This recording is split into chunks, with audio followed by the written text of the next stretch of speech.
Hi, I'm Mark. Thank you for the lovely introduction. Um, and I can see Guillaume and I can see Dave from Bike Ottawa.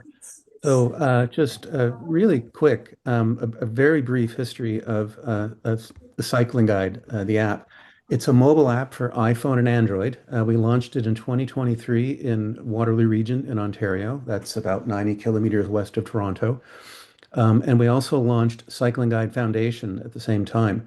At the time we launched it, it was a not-for-profit corporation, and as of June this year, we're a registered charity.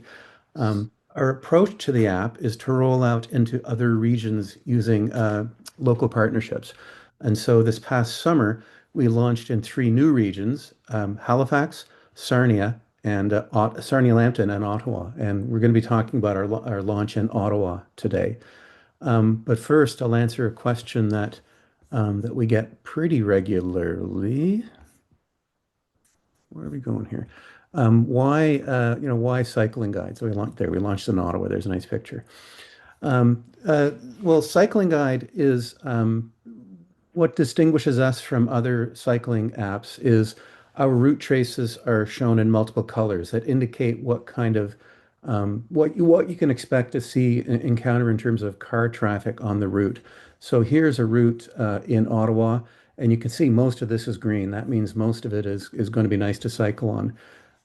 If you're in the app, you can get an idea of what these four levels of traffic stress are. We'll talk about them more in the presentation, but that's one of the things that distinguishes us from um, other cycling apps is, we take this approach where we're looking at cycling levels of cycling stress from 1 to 4. Um, and in addition to showing it on the route trace, we actually try to avoid more stressful routes. So let me give you a concrete example. This is one that we like to show because it's kind of terrifying. So here is a route from uptown Waterloo to St. Jacobs, which is a little village just north of Waterloo in Waterloo region. And Google comes back with three different routes. And I can look at the three different routes and see what they are. And just note this, none of these routes go up this straight section here. But what they do use, two of them, is this stretch of Northfield Drive here in Waterloo. And if you can interpret maps well, you can see there's a controlled access highway here with loops and stuff. And that means that the route that Google chooses uses this. It's a notorious stretch of Strode in Waterloo region. It got some uh, social media notoriety a bunch of years ago, and it's exactly as terrifying as it looks when there are more cars on it than are in this picture. For a cycling guide, but in contrast, we don't go on Northfield at all, and we use that section up the middle that I mentioned. And the reason that matters, and actually, a couple of the routes we come back with use that, and the reason that matters is it's a multi-use path. So Google doesn't do that, and there are lots and lots of examples of similar sorts of routes in Waterloo and in Ottawa and Halifax and Sarnia where that's the case. And in fact, what we're doing is here is that controlled access highway again. Here's where Google was routing, and what we were doing was going on a multi-use path behind a fire station and then up a multi-use trail. So that's really quickly why Cycling Guide, as opposed to any of the other apps out there, but maybe Google Maps in particular, which is good for many other things. Um, so how did we update the existing Cycling Guide app? Because we wanted to launch it in Ottawa and in Halifax and Sarnia. Because the original app was made just for Waterloo region and Guelph, nearby Guelph. And there was no intent of doing anything more than that. So we needed to update the mobile app itself to handle multiple regions. We started working on that in late 2024. We needed to update our server backend stuff to handle multiple regions, and we started working on that at the same time. And then the really cool thing is we needed to get the app translated into French. And Guillaume, I'm hoping you can say a few words about that.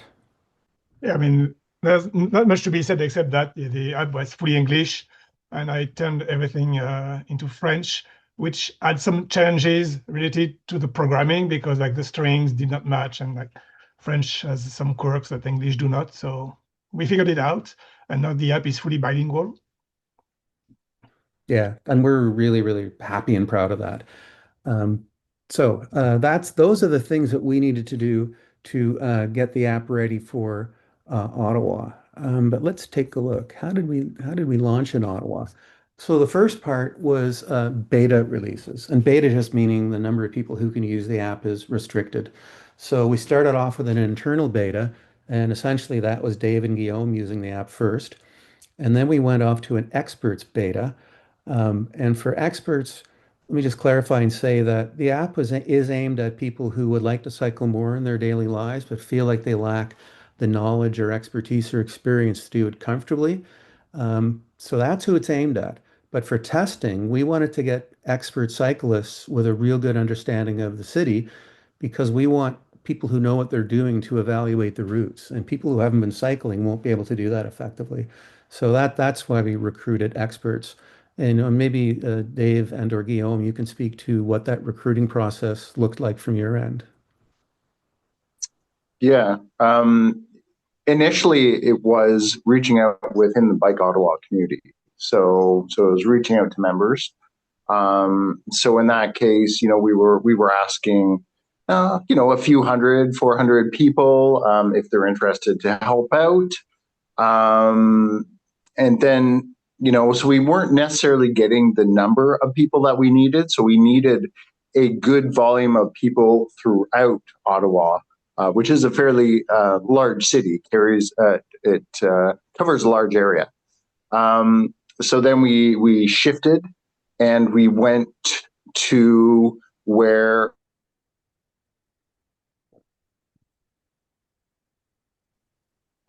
we sent out the request to thousands of people.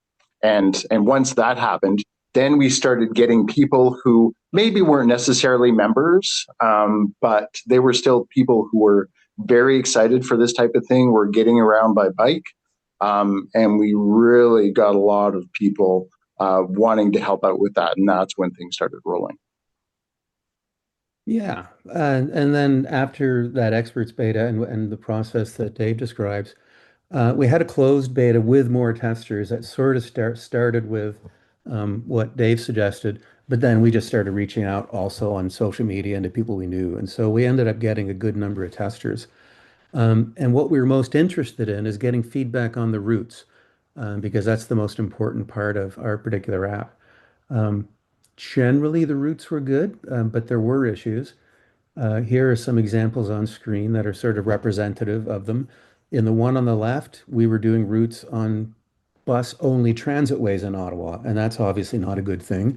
We don't have that in Waterloo region, so it just wasn't something we took into account, but we fixed that. The one in the middle is an example of a particular street that we weren't routing on as expected. And that one turned out to need some adjustments in OpenStreetMap, and we'll chat about that in a bit more later. But we now route as expected there. The third one is maybe the biggest category of issue, and that is we're right now we only route in Ottawa. We don't route in Gatineau across the Ottawa River, and that's a bad thing. And we'll talk about that a little bit more. But here is an example of a route, and I think Guillaume reported this one initially about how we weren't routing as expected to the Canadian Museum of History, formerly known as the Canadian History of Civilization. And that was the reason why we have rightly gotten a lot of feedback about how it's not a good thing that we're not in Gatineau, and it's something we're trying to address. Dave and Guillaume, again, maybe you can comment briefly on your thoughts on some of these things. Well, I mean, you've said most of it. Like the beta tester really helped, as Dave said, get a good sense of what was working and what was not, because like Ottawa is a massive city, and we could not do it just with the volunteers of Bike Ottawa. Yeah. I think we had a few kinks in the app that got worked out, but nothing major. It was working fairly well from the first beta version that we tried. And then it was a matter of addressing issues on the OpenStreetMap data or the algorithm. Exactly. All right. Yeah, those were sort of the two things. Is we sort of hit things from two different areas. Sometimes it was something within OpenStreetMaps that we just had to modify. Maybe it hadn't been entered in correctly, or maybe it's something that Cycling Guide wasn't processing the way we were expecting because of how something was coded in OpenStreetMap. So it was sort of working from both angles, trying to figure out where the issue was, and then correcting that. And it was impressive how quickly a lot of these issues got addressed. So I think that was really cool. Yeah, and relating to that, here's on screen here, this is an example of an issue that came in. Somebody sent it from within the app, and the way we got this stuff set up is these issues go into a tracking system so that we can try to figure out what's going on. In this particular example on the screen, we were routing on really technical mountain bike trails out in Carp, Ontario, and that was a bad thing, and we weren't handling them correctly. So we did fix that. So any of the stuff that came in, we would manage and fix and follow up with people. So at this point, go off into a little sidebar on how we process the data because it does have an effect on what this experience was like, and we've started to talk about it. So the first thing to know is we built the app on a sort of foundation block of a foundation of several blocks. So the first one I'm going to mention is cyclists by type. Some of you might be familiar with this. There was a city guy in the city of Portland in 2009, Roger Gaillard, who initially came up with a classification of cyclists by type. Later on, there were researchers who did some more formal, rigorous research on the cycling types, doing it in Portland in 2013 and then across the states in 2016. And this is the sort of breakdown of these four types of cyclists. So strong and fearless, they're going to ride anywhere. Enthused and confident, maybe not quite as confident as strong and fearless. Interested but concerned, and no way, no how. I'm not cycling at all. And it's that interested but concerned category that we're most interested in for Cycling Guide because we want to get people cycling who aren't already cycling. We want to get people riding. Mammals are going to ride anyway. What we want to see is other people riding. And so if you look at Roger Geller's initial estimate and the national survey that was done in 2016, the numbers are relatively consistent. Between 50 and 60% of people fall into that category. So that types of cyclists is one of our foundation blocks. Next foundation block, excuse me, is level of traffic stress. And that follows up from research that was done that was published in a paper by the Manita Traffic Institute in 2012. Peter Firth seems to have been the person who's mostly driving this because he's done a bunch of follow-up work. And essentially what level of traffic stress is, for every street or road or path or whatnot, how stressful will it be from the perspective of encountering traffic? And so the lowest level is level one, and that's green, and that's going to be multi-use paths, cycleways, and so on. The next level up is level two. That'll be minor streets with speed limit of 50K or less, and so on. And then level three is a little bit more bad, and then level four is going to be your really awful stroads, like Carling Avenue in Ottawa, for example. And then we will occasionally route onto pedestrian spaces, but we do warn that you need to dismount, and that's just because to get where you're going, you need to go up on the sidewalk. So, but we generally try to avoid that. And so the level of traffic stress is the second foundational block of what we're doing. And then the third one is OpenStreetMap. OpenStreetMap, I like to characterize it as the Wikipedia of geospatial data. It's geospatial database of stuff that's global. It's maintained by people around the world, including us at Cycling Guide on occasion and folks at Bike Ottawa. And it's the data foundation of what it is that we do. I'll just give you a really quick look at a data editor that OpenStreetMap has. And I'm not going to go into this in detail. I mean, this is a whole presentation on its own. And in fact, I'm doing one in December. But just know that the data that we're using is open source, maintained by people just like you and me around the world. And it's by using that data that we're able to get able to get the routes that we do. But really quickly, how do we use the data? Well, for mapping, putting something on a map is straightforward. For routing, basically the data needs to be machine readable. And so it is. And we take that data and we process it to get data that's aware of the levels of traffic stress. So what I mean by that is we'll go in, we will process the data using software to assign levels of traffic stress to the different roads and things. So this, what's up on the screen here is just a screenshot from a data from a spreadsheet showing you a small portion of the rules that we have set up. One of the things that we need to do is levels of traffic stress were originally defined in terms of average daily traffic, which we don't know. But we can sort of infer that by looking at the infrastructure and looking at the classification in the OpenStreetMap data. So in the screen here, the stuff down the left represents highway classifications in OpenStreetMap. So as an example, a street that's classified as either residential or as a living street or as unclassified, and that has a speed limit of less than 40 kilometers per hour and there's no parking, we'll assign that LTS 1. That's the lowest level of traffic stress. But if something is a primary road or a trunk road, and the speed is 80 kilometers per hour, it gets level of traffic stress 4. And you can see, looking at this screen capture, that there's a lot more detail, and there's more detail beyond this.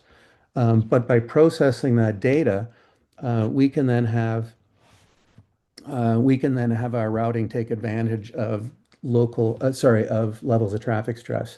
And what that means now is, now that we process the data, when we do our routing, we can apply a weight to the different streets and roads to represent how stressful they are. And then once we apply those weights, say a higher weight to an LTS4 and no weight to an LTS1, then the router will favor lower stress roads like LTS1, and it'll try to avoid um, roads with higher stress levels. And basically, that's what we're doing. We're processing the data to um, be aware of levels of traffic stress, and then the router will avoid those stressful areas. And that's basically what we're doing. And the result is, it's generally speaking, generally speaking, it's much better than the mainstream competition that we're up against. And as Dave characterized it the other day, it's evidence-based decision making in our routes, and it's based on infrastructure and cyclist comfort. So let me go on to this. So the Bike Ottawa rollout then was a pretty big success. And I'll maybe speak to a couple of things here. We already talked about beta testing, which got us a lot of feedback. We then launched in the App Store for iPhone and Google Play Store for Android just before Canada Day, because we wanted to get into the stores and stuff as soon as we can. And then, so now at this point, I'll maybe just invite Dave and Guillaume again to talk about the launch in Ottawa from their perspective. Dave? So the launch essentially was sort of two parts. One was social media campaign, and number two was reaching out to traditional media, and sort of putting out a press release. We didn't know if they would be interested in an app, but surprise, surprise, they were. So the social media campaign was great. And then we wound up probably doing 2 or 3, maybe even 4 newspaper and television interviews, which Mark can probably tell you about the uptick that he saw with the app after these interviews happened, or the news stories got published. So it was quite an exciting time, I think. So Mark, if you've got some numbers there you probably want to show. Yeah, but yes, but Guillaume, I think Guillaume, you did a French language interview. Yes, we also had like radio interviews. I did one with Radio Canada for like almost 10 minutes. So there was a lot of interest. And as Dave alluded, here's what happens when legacy media is engaged. Can anyone tell when those interviews happened? It's in August. Up through, so starting in April when we launched version 2 of the app, we had, around just, I forget, 2,200 people had installed the app. And that slowly climbed through July. And then, and then when the interviews happened, we saw a jump of almost 5,000 installs. And then that continued into December as people found the app, discovered it, and started using it. Slowed down a bit in August, in October and November. We also saw a corresponding leap in monthly active users. So again, through July, we had, after the cooler month of April, in May, June, and July, we had around 1,000 monthly users. And then once we appeared in the media in Ottawa, that jumped from around 1,000 to around 5,000 monthly users. September went down a little bit, but stayed high. And then as the weather cooled and such, October it went down, and then November it's a fair bit down so far. Um, and we didn't just get data like this. And there were other things we were tracking too, but these are the ones that I think were most meaningful for our conversation today. But we also got feedback from people in Ottawa. So when people would send us feedback about the app, sometimes they'd report an issue, and they would also include a positive comment. In all honesty, sometimes they said mean things because, at times we weren't as good as we should be. But generally speaking, the feedback that we saw was quite positive. I don't know. Again, Dave and Guillaume, perhaps you have some stories that you got about the reception that you saw. Right. All Uh, the people who talked to me about the app were like very positive about it and were using it and like finding it really useful. So I didn't hear personally any negative feedback. Well, except for not going into Gatineau, but yeah, Yes, which and is I that's mean, the thing that I heard, which was really interesting, was sort of the same experience I had, is that I was surprised to find routes that I didn't even consider, like routes that I would ride all the time. And it was like, have you ever considered taking this one instead? And I'm like, that sounds a lot nicer. I didn't even know about that route. So that was a big thing, and I heard that from other people, which was cool. Um, the big thing I think for me personally, Ottawa's a big city, is that I'm very familiar with my neighborhood and the routes that I use often. That's fine. I don't need anyone to tell me which way to go necessarily, except Cycling Guide telling me that there's a better way. But what I will say is that once I get into different parts of the city that I'm not familiar with, then it's amazing. I'm finding these nice, comfortable, safe routes in an area where if I were using an unmentioned other app, I might not know where it's sending me. It shows me the route. I don't know how dangerous that route's going to be, and so it's having that level of trust that it's going to send me somewhere that is relatively low stress. And if it's not, the app is going to tell me. It's going to be color coded and say, hey, this is an area we can't find a route through here, so you might want to grab a sidewalk or something. cool. Um, so I guess what we'll do now is talk about lessons learned. And we've got some notes that we're working from here, folks. And I talked a lot, so I'd be happy if Dave and Guillaume maybe shared the lessons learned, and then I could jump in with occasional things as well.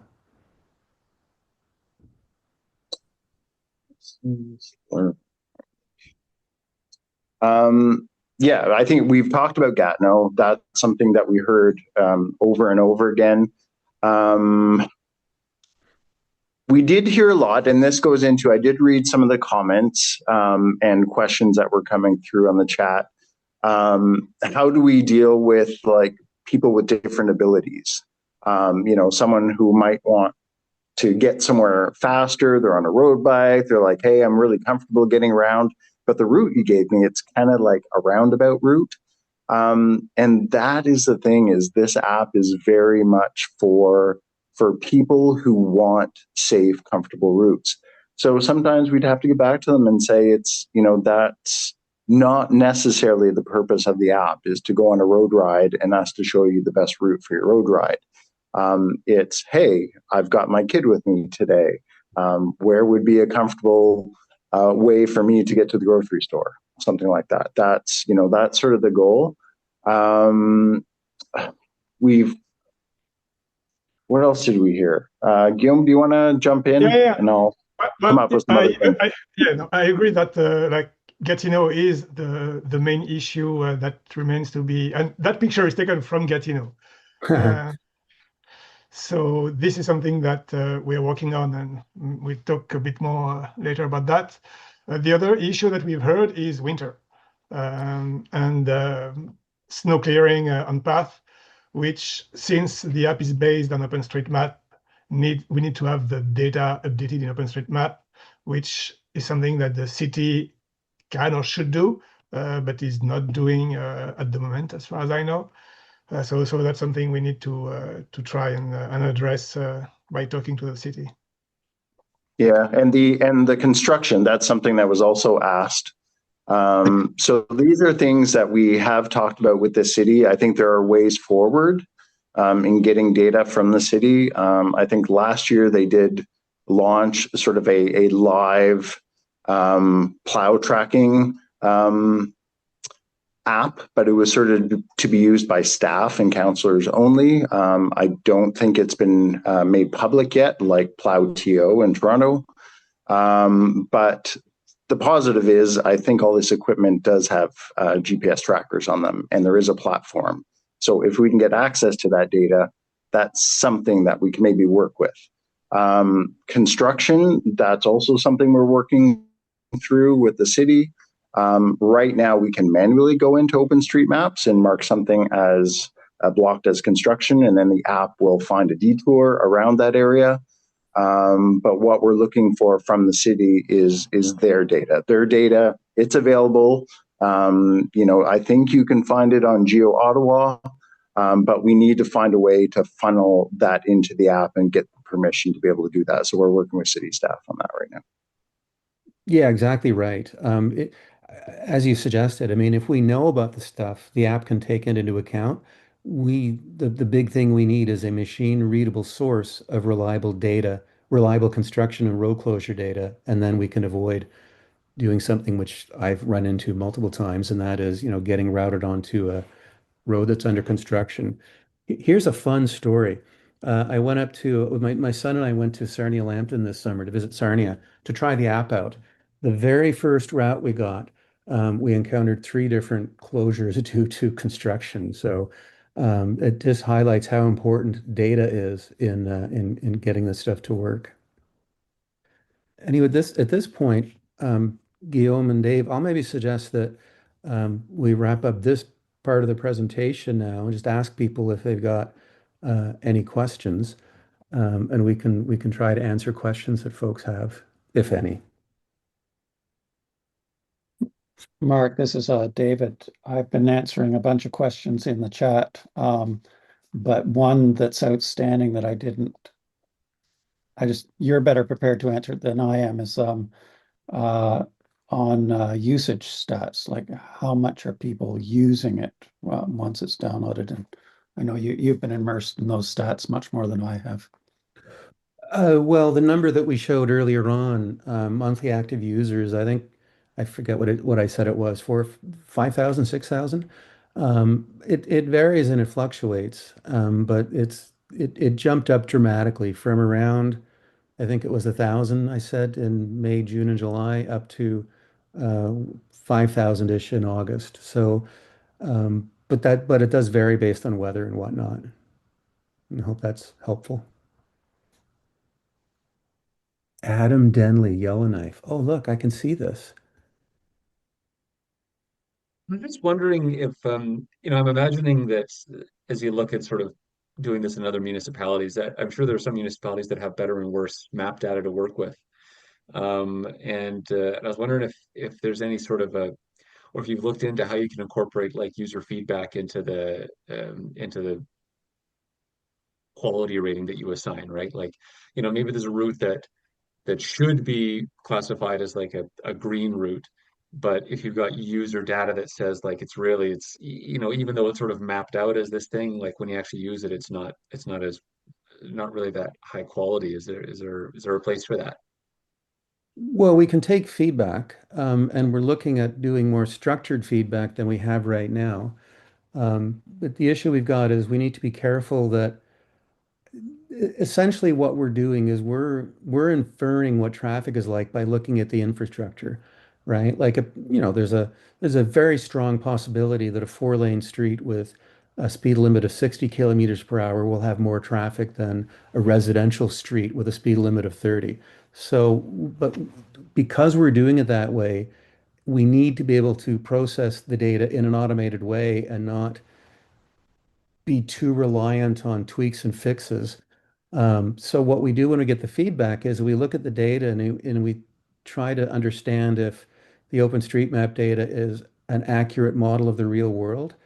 And if it is, there's not a ton we can do. We've talked loosely over the last couple of years about things we might start to do, but really the issue is we need to be able to process the data in an automated way because we process the data every night because we want to be using the most recent OSM stuff. And so what that means is it would be challenging to do anything that incorporated even a minimal of manual work. I hope that's helpful. Might not be. Yeah, it is. Are municipalities basically all using the same type of data? Like, is it all sort of OSM data that just sort of you can just plug in and no? Nah, they're using like ArcGIS and Esri and stuff. And the other issue that David Truman, I know, can speak to is licensing. OpenStreetMap rather, requires a particular level of licensing for data to be added to it. And typically, municipal data is not licensed in a way that it could be used in OpenStreetMap. And, David, maybe you could speak to that. Yeah, it's really awful actually because we're so near yet so far. Um, so OpenStreetMap has approved the Open Government 2.0 license for open data. And unfortunately, every municipality in Canada that I've come across so far derives their own version from the Open Government 2.0 license. So the intent is just to follow the Open Government 2.0 license, but they change a few words here and there. And OSM, is not prepared to re-examine and reapprove every license for every municipality. So we have to somehow navigate this. It's a big issue because, of course, OpenStreetMaps is used so much, not just by Cycling Guide, but basically every navigation app out there other than Google Maps. It's certainly used to some extent by Apple and by Microsoft and Facebook. Um, and increasingly like People for Bikes doing the ratings of different communities in Canada. They use OpenStreetMaps just an analytical uh, examination of the data for that city. Um, and I just got a note from Strava, their Metro product, with their heat map, they base that all on OpenStreetMaps. And they're loading a new set of data this December. So they're warning people to get mapping changes in before they do that load. So yeah. Yeah, so we use OpenStreetMap data because it has enormous strengths. It's kept up to date it's kept more up to date than what Google's data is and what the Apple data is. Um, it's great stuff, but the licensing is what is the blocking factor, as David described, for getting more specific municipal data into our maps. Mark, there's three questions now at the end of the chat that I haven't attended to yet, if you want to take a look. Evan, hub cycling. What funding sources did you explore to do the project? Well, we started the project at my previous company, which was a for-profit software development company. We just did it for fun as a thing to do.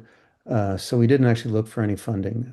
But what we've landed on now is a sort of a three-pronged approach to funding. One is getting grants from granting organizations and governments.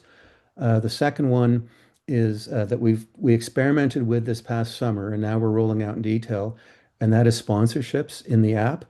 And then the third one is now that we've become a registered charity in Canada, we can take money from donors and issue charitable tax receipts. And so we've had some success with fundraising through granting organizations, and we've had a little bit of a success with sponsorships so far. And we've had a little bit of success so far with donations. So we're hoping that what this translates into is we can do a lot less self-funding or internal funding, as you put it, Evan, and get more reliable funding coming from those three sources. Also, I see Guillaume, you've got your hand up. Are you? Yeah, something you did not mention, I think that's also that's found within the app is not just the routing, but also the bike facilities and the bike parking Yeah, are displayed on the app, which is very useful when you're like moving around an urban context and you need to park to groceries and stuff. for sure. Yes. Um, What else? Edmonton uploads all of its public bike parking facility data to OpenStreetMaps. Very awesome, Chris. Yeah, I mean, we Edmonton has a great reputation, generally speaking, historically. I don't know what it's like this exact moment, but as a cycling city, and that sort of thing is amazing. Like just like a municipality being aware of OpenStreetMap licensing, that's fantastic. Um, oh, but do you have an art map? I've got an art map here somewhere. Oh, it's not here, it's downstairs. City of Kitchener published a map in paper format of all things, of various pieces of art throughout the city. And I'd love to get that translated into cycling guides so you could do a cycling tour of art installations. Right, I think those were the questions. Yeah. Uh, Um, Costa asked, is crowdsourced info like Waze valuable or too risky, unreliable? I suppose it would depend on where it would come from and what it would be used for. If you think about it, the thing about something like Waze or really Google Maps or Apple Maps is, when they're showing you traffic, they're able to get they're able to get traffic jams and stuff in real time because so many people use mobile phones and are driving on highways. You'll notice that the traffic jams and stuff that they show tend to be on really busy roads where more people are. But you tend not to know what's going on quieter roads where there might have been an accident, but there aren't enough people encountering it to show up as a traffic issue. So something like Waze or whatnot, they're all deriving their data from usage like that. There isn't really, that I know of, a great way of getting similar data for cycling. Because if you think about it, the best places to cycle are going to be not on streets, or certainly not on highways, but on separate cycling facilities and paths and multi-use paths. And the usage on there, the volume per hour is going to be a lot lower, and maybe not everyone has a phone because your kids don't have a phone. I don't know of a source of that sort of real-time data that we would be able to use. But it's a great question. It's one we've been asked before. Mm, Well, thank you, Mark, Dave, and Guillaume, and also David. We didn't introduce David is also a member of. I don't know what your title is, but you're a part of the Well, Cycling Guide Foundation, right? yeah, I'm chair of the Cycling Guide Foundation, but also co-chair of Halifax Cycling Coalition. So I come at it from both sides because we also launched in Halifax this summer. Right. Also, and he's also with Halifax Cycling Coalition. Well, thank you to the four of you yeah. for sharing this really great project and uh, very gracefully taking in all of these ideas and comments. Here, I'll add one more slide. Yeah. Say hello to us. Dave didn't want to have his email up here because Dave doesn't really like people, but I like people, and Guillaume likes people. So if you got any more questions or you want to follow up, shoot us an email.